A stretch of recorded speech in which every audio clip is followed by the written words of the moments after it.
इस लेक्चर में देखेंगे पावर सिस्टम में स्विच गियर क्या होता है। Basically switch gear is the apparatus used for switching, controlling and protecting the electrical circuit and equipment is known as switch gear। मतलब different apparatus और equipment जिसका यूज़ इलेक्ट्रिकल सर्किट को fault से बचाने के लिए किया जाता है।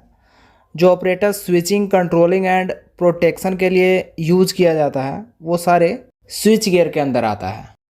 पावर सिस्टम नेटवर्क जिस तरह से लार्ज हो रहा है तो उसके प्रोटेक्टिव सिस्टम को भी हमें ध्यान रखना होगा। पावर सिस्टम में अगर किसी टाइप की फॉल्ट होती है तो उसको प्रोटेक्ट करने के लिए प्रोटेक्टिव इक्विपमेंट अवेलेबल होना चाहिए, क्योंकि जब पावर सिस्टम में किसी टाइप का फॉल्ट होता है तो कंज्यूमर्स को काफ़ी ज़्यादा प्रॉब्लम फेस करना पड़ता है। सपोज़ डिस्ट्रीब्यूशन ट्रांसफार्मर है, अगर उसमें किसी टाइप का फॉल्ट हो जाता है, जब तक ट्रांसफार्मर में फॉल्ट क्लियर नहीं हो जाता है तब तक कंज्यूमर्स को वेट करना पड़ता है। इसलिए पावर सिस्टम में स्विच गियर का काफ़ी ज़्यादा इंपॉर्टेंस है। Features off switch gear. Switch gear का डिफरेंट फीचर्स होता है। First one is complete reliability. Reliability का मतलब है कि सिस्टम कितना एक्यूरेटली वर्क कर रहा है। मतलब अगर एक दिन में 16 हावर्स इलेक्ट्रिसिटी का रिक्वायरमेंट है तो कितनी इलेक्ट्रिसिटी मिल पा रही है, और अगर रिक्वायरमेंट के अकॉर्डिंग नहीं मिल पा रही है तो प्रॉब्लम कहाँ पर हो रहा है। सो सिस्टम हमारा रिलायबल होना चाहिए। कोई फॉल्ट आती है तो फ्रिक्वेंटली फॉल्ट क्लियर हो जाना चाहिए ताकि कस्टमर को ज़्यादा वेट ना करना पड़े। नेक्स्ट फीचर है सर्टेन डिस्क्रिमिनेशन।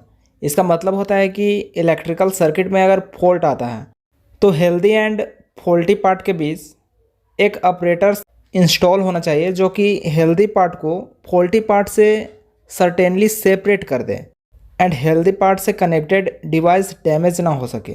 नेक्स्ट है क्विक ऑपरेशन।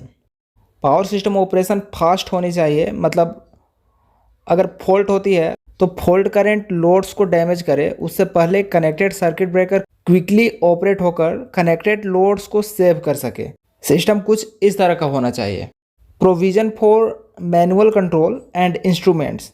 इसका मतलब है कि पावर सिस्टम में जो different equipments and operators connect रहेगा वो केवल ऑटोमेटिक ऑपरेट होने के लिए ही डिज़ाइन नहीं किया जाना चाहिए। कुछ ऐसे इक्विपमेंट्स भी और इंस्ट्रूमेंट कनेक्ट रहना चाहिए जो कि मैनुअली ऑपरेट हो सके। जब आपका मन करे तो स्विच को ऑफ करेंगे या फिर उसको ऑन करेंगे। अब हम लोग बात करते हैं स्विच गियर इंस्ट्रूमेंट्स की। तो अगर स्विच गियर इंस्ट्रूमेंट की बात करें तो मेनली इसमें 4 इक्विपमेंट्स रहता है। फर्स्ट वन इज स्विचेज, जिसका मेन फंक्शन होता है मैनुअली और ऑटोमेटिकली सर्किट को आइसोलेट करना। स्विचेज मेनली 3 टाइप्स का होता है: air break switches, isolator switches and oil switches. इन सारे डिफरेंट स्विचेज को हम लोग अपकमिंग वीडियोज़ में देखेंगे। नेक्स्ट इक्विपमेंट है फ्यूज। फ्यूज का भी सेम फंक्शन होता है, सर्किट को आइसोलेट करना, उसको सेपरेट करना। फ्यूज मेनली 2 टाइप का होता है: low voltage fuse and high voltage fuse. Fuse mainly low voltage के लिए यूज़ किया जाता है। उसका सर्किट इंटरप्टिंग कैपेसिटी जो है वो कम रहता है एंड फ्यूज़ का हम लोग बहुत कम यूज़ करते हैं क्योंकि वो ज़्यादा रिलायबल नहीं होता है। उसका ऑपरेशन जो है वो फास्ट नहीं होता है और जब वो ऑपरेट होता है उसको बार बार चेंज करना पड़ता है। स्विच गियर का इम्पोर्टेंट इक्विपमेंट होता है circuit breaker. Circuit breaker protecting equipment होता है जो कि फॉल्टी कंडीशन में सर्किट को क्विकली ब्रेक कर देता है एंड फॉल्ट क्लियर होने के बाद अगेन करंट को कैरी करता है। सर्किट ब्रेकर मेनली 4 टाइप्स का होता है: oil circuit breaker, air circuit breaker, SF6 circuit breaker and vacuum circuit breaker. SF6 circuit breaker and vacuum circuit breaker जो है इसका ऑपरेशन काफ़ी फास्ट होता है एंड इसका यूज़ हाई लेवल वोल्टेज को इंटरप्ट करने के लिए किया जाता है। एंड अगर एकोमोडेशन की बात करें तो 2 टाइप का होता है: outdoor type switch gear and indoor type switch gear. Outdoor type switch gear जो होता है उसमें वोल्टेज लेवल जो है वो एबोव 66 किलो वोल्ट रहता है। मतलब जब एबोव 66 किलो वोल्ट पावर को हम लोग ट्रांसमिट या फिर रिसीव कर रहे हैं तो उसके लिए आउटडोर स्विच गियर इंस्टॉल करते हैं।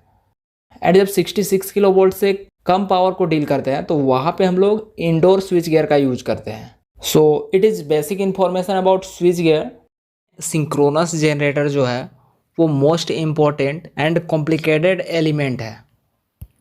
सो सिस्टम को प्रॉपरली रन करने के लिए इस मशीन को प्रोटेक्ट करना काफ़ी इम्पोर्टेंट होता है, mainly from short circuit and different type of faults. जब जनरेटर ऑपरेटिंग मोड में रहता है तो उस टाइम वेरियस टाइप के फॉल्ट ऑकर हो सकता है। इलेक्ट्रिकल सिस्टम में कितने टाइप का फॉल्ट ऑकर हो सकता है उसको हम लोग समझते हैं। Single line to ground fault, जिसको लाइन टू ग्राउंड फॉल्ट भी बोलते हैं। इस टाइप का फॉल्ट जनरली तब ऑकर होता है जब मेन लाइन ब्रेक होकर अर्थ पे आ जाता है। पावर सिस्टम में इस टाइप का जो फॉल्ट है वो सबसे ज़्यादा ऑकर होता है, अबाउट 70% इसका चांस रहता है। नेक्स्ट है phase to phase fault. Rare case में इस टाइप का फॉल्ट पावर सिस्टम में ऑकर होता है and it is also called as line to line fault. जब दो मेन लाइन और मेन कंडक्टर आपस में इंटरकनेक्ट हो जाता है और कॉन्टेक्ट में आ जाता है तो उसके कारण शॉर्ट सर्किट होता है। पावर सिस्टम में इस टाइप के फॉल्ट होने का जो चांस है वो अबाउट 15% होता है। नेक्स्ट है two phase to ground fault. जब दो फेज के बीच में इंसुलेशन फेलियर होता है तो उसके कारण इस टाइप का फॉल्ट होता है। The chance of this type fault in power system is hardly 3 to 4%। Next है three phase to ground fault, जिसको ट्रिपल LG फॉल्ट बोलते हैं। इस टाइप का फॉल्ट तब ऑकर होता है जब तीनों मेन फेज का इंसुलेशन है वो फेल हो जाता है। इस टाइप के फॉल्ट का भी चांस अबाउट 3% होता है। एंड लास्ट है all three phase short circuited. जब तीनों मेन फेज का इंसुलेशन फेल हो जाता है एंड जब तीनों मेन लाइन एक दूसरे कॉन्टेक्ट में आ जाता है तो वहाँ पे इस टाइप का फॉल्ट होता है। पावर सिस्टम में इस टाइप के फॉल्ट का जो चांस है वो अबाउट 2% होता है।